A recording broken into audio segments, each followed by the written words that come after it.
Yes, folks, an Australian senator, Senator Fraser Annings, has just been condemned for speaking the truth.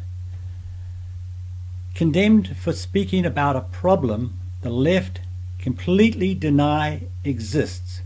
Have a look at this.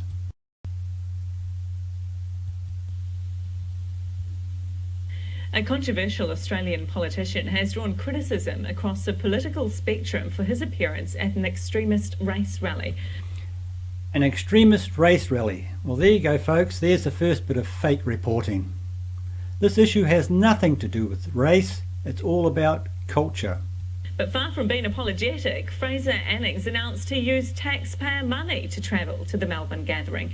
Channel 9's Ellie Walsh reports.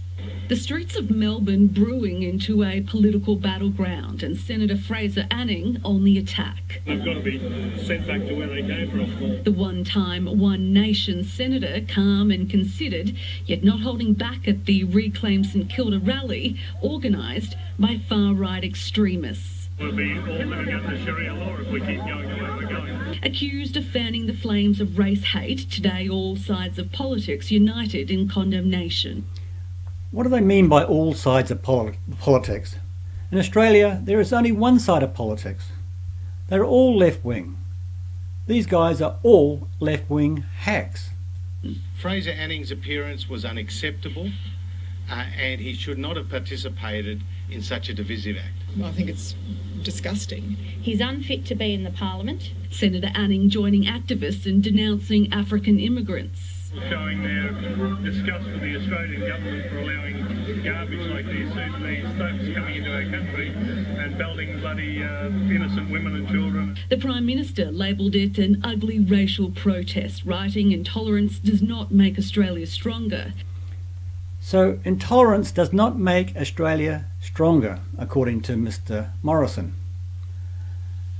Well, Mr. Morrison, what you're saying is this. You're saying that Australians should tolerate being beaten by Sudanese and beaten by other Africans, and that's okay. Haven't you learned a damn thing, Mr. Morrison, from the European experience? The European experience with Islam, the terrorism, the rapes, the African experience in Europe?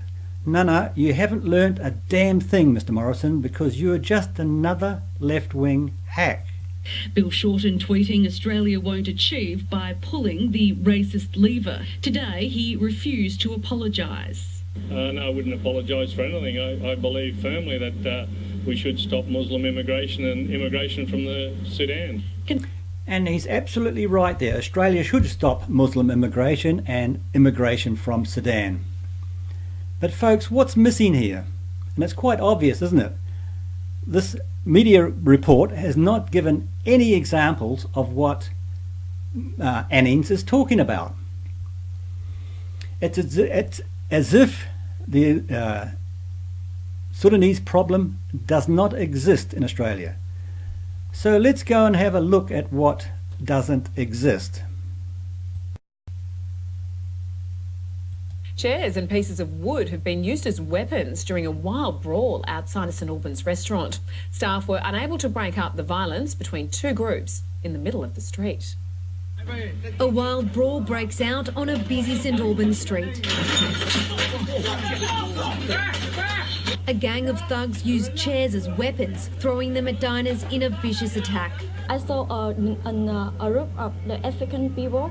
They are fighting with the Vietnamese people. In front of our restaurant. Glasses and plates are smashed on the ground as the outdoor seating is turned upside down. The thugs brandishing pieces of wood repeatedly kick and bash the terrified customers. They try to fight back, but they are no match. Yeah, I'm very terrified and really scared. Yeah, so as you can see, folks, this African violence does not exist. So let's go and have a look at some more African violence that doesn't exist. Defenceless autistic teenager has been bashed by a Sudanese gang on a bus in Melbourne's west. They tried to steal his runners and phone and then chased his mother when she came to help. Surrounded by the gang, the victim was highly vulnerable. They picked their moment to attack as they stood up to leave the bus. Sadly, it's not the first. Yes, these are nice Sudanese boys, aren't they? There's no problem there.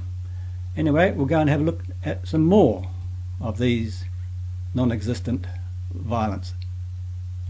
Where tensions between two rival gangs exploded during a popular community festival, and innocent members of the public were caught in the middle. But as Matt Gallant reports, the bitter feud is far from over, with both sides threatening there is more violence to come. It's the moment violence erupted in the heart of Melbourne as two rival gangs clashed. Streets filled with chaos.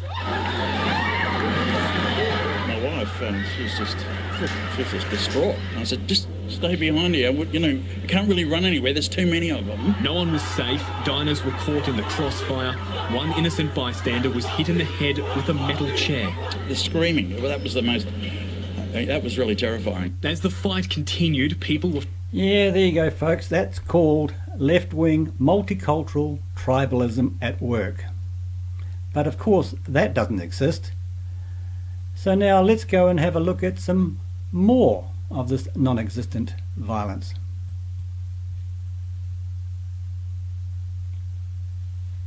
Tracked down a gang of thugs after a vicious attack on the St Kilda foreshore. Live now to Cassie Zervos. Cassie, the beating was caught on camera.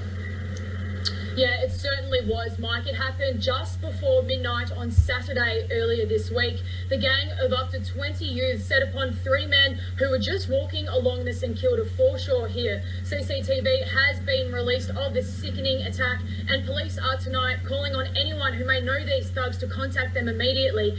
It was an unprovoked attack. There you go, folks. There were just a few examples of this non-existent violence, the African violence that happens in Australia.